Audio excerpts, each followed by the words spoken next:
Okay, moving on, let's take a look at graphing a quadratic function. So we've solved some quadratics. We want to talk about the graphs of quadratic functions, what we call parabolas. This function here is given in what form? So we have standard and vertex form that we've talked about. This one here, as we can see, is in standard form. Right? Standard form, right, is f of x equal to a times x squared plus bx plus c. That's standard form. We've also talked about vertex form, which is a times x minus h squared plus k. This is a standard form. And it says, does this function open up or down? Well, the value of a, which in this problem is -1, right? Since it's less than 0, since it's negative, we know this parabola opens down. So if it's positive, it opens up. Negative, it opens down. And it says find the axis of symmetry. Well, the axis of symmetry is our line of symmetry. To find that, I'm going to go ahead and talk about its graph. Before we answer that question, let's go ahead and find the key part, which is the vertex.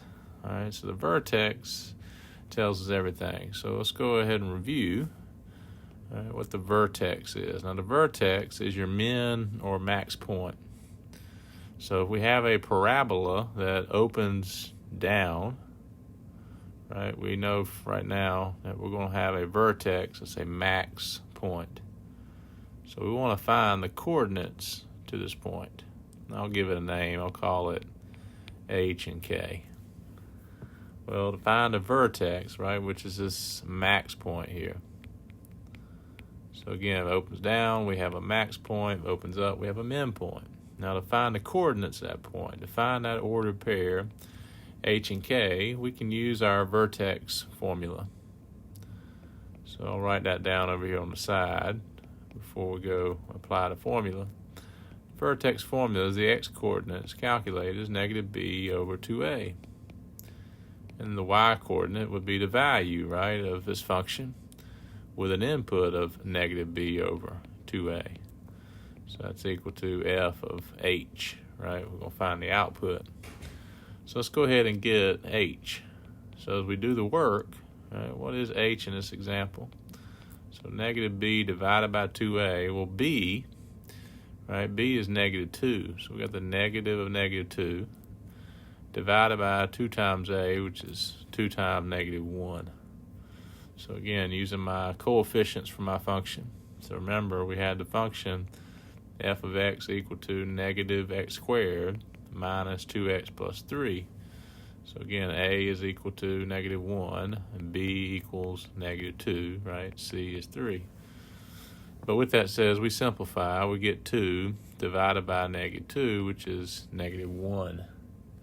So there's our x-coordinate for our vertex. All right, so there's the value of h. All right, let's find k. So what will k equal? So that implies k is going to equal the value of f with an input of -1, f of h. Right, so f of -1 be negative of -1 squared minus 2 times -1 plus 3. As we simplify, we get -1. -1 squared is 1. We take the negative of it. -2 times -1 is +2 plus 3. And -1 plus 2. So we add up, we get 1. 1 plus 3 is 4. So there's our value of k. So there's the y-coordinate. So our vertex. So now we have the vertex. So that implies our vertex. Again, that ordered pair h and k is -1, 4. So we found the vertex. And again, this is our max point, right, when we go graph it. We'll graph it now in a little bit. So again, we want to plot that. So let's go ahead and look at that graph. So left 1, up 4. So -1, 4 would be up here in quadrant 2. Right? And there's this upside down U-shaped graph, right? Which defines my graph here, my quadratic. Right? Now let's find the zeros and the x-intercepts. Now let's go back. Before we forget, they did ask to find the axis of symmetry. So now that we have the graph, we can see it. So our axis of symmetry is that vertical line down the middle of the graph, right? If I asked you to create symmetry with this graph, we would have to draw a vertical line through the vertex. So that's our axis of symmetry, right? The vertical line through the vertex. Now, with that said, the axis of symmetry, right, is the equation of a vertical line. So let's go ahead and write out the equation of this line. So that implies we have x equal to -1. There's our axis of symmetry, or our line of symmetry. So we've graphed in x equal to -1. There's that graph. So to answer this question, again, axis of symmetry, x equal to -1. All right, and there's our work from it. All right, let's find the zeros. All right, now the zeros, again, are when your function equals 0. So again, we want to find these algebraically. So we know we're going to set our function equals 0, let f of x equal 0, right, and solve it for x. And if we find real number zeros, we'll know the x-intercepts of this graph. So we have -x squared minus 2x plus 3 equal to 0. And we'll go ahead and factor out the negative. So it'll be x squared plus 2x minus 3. I like to see x squared with a positive term. And again, with the factors, what are the two linear factors? This is one we can easily factor. With that said, we've got x up front. What are our factors of 3? Right, they're going to work together to combine the outer inner product to get the middle term. We're going to need a 3 and a 1. And we need a plus 3 and a minus 1, right? 3x minus x is 2x. So now as we apply the zero factor property, right? So let's go ahead and apply that right here beside it. So that implies x plus 3 can equal 0, or x minus 1 can equal 0. So x equal -3, and x equal to 1. So they're my zeros. So here are the zeros of the function. All right. Now it wants the x-intercepts. So we know if those are the real number zeros, that implies the x-intercepts for this graph are the points -3, 0, and 1, 0. So we can add that over here, and I'll put it in blue.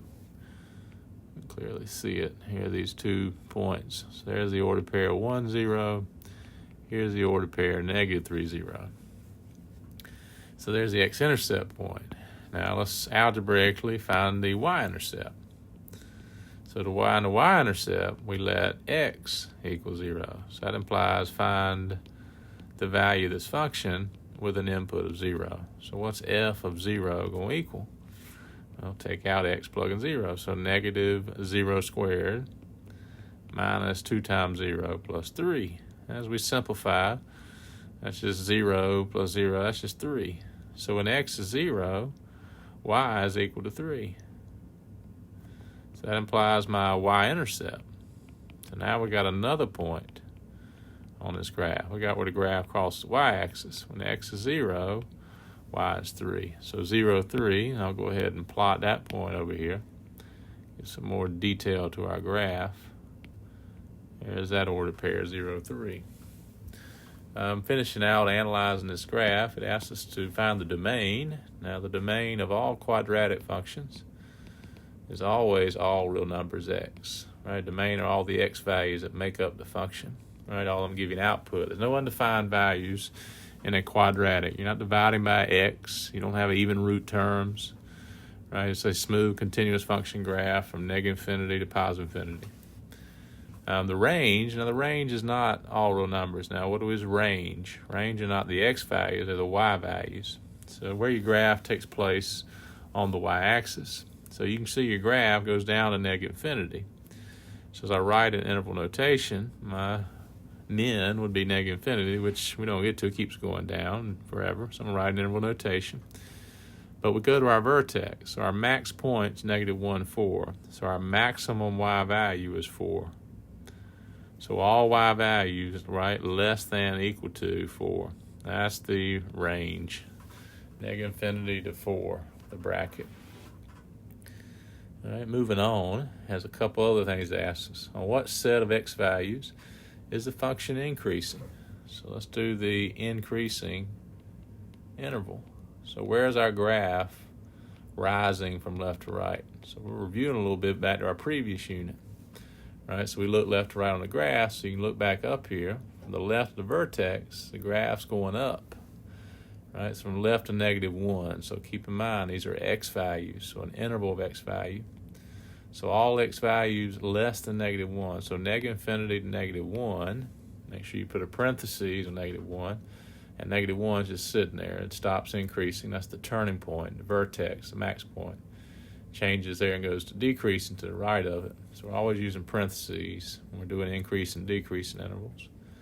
Now again, to the right of -1, it's decreasing. So go ahead and write in that decreasing interval. So all x values greater than -1. So -1 to positive infinity. And we've graphed it. So we've already got the graph up there. So there's our quadratics. That's a good review of quadratic functions, the highlight being the vertex. So that's the most important part right here, D. Right, step 1, find your vertex. I'll make that note. Find the vertex and then sketch a graph. Right, so we did that. So find the vertex and sketch the graph. Make a note. All right, so I hope that helps you. We'll stop there and continue with quadratics in a little bit.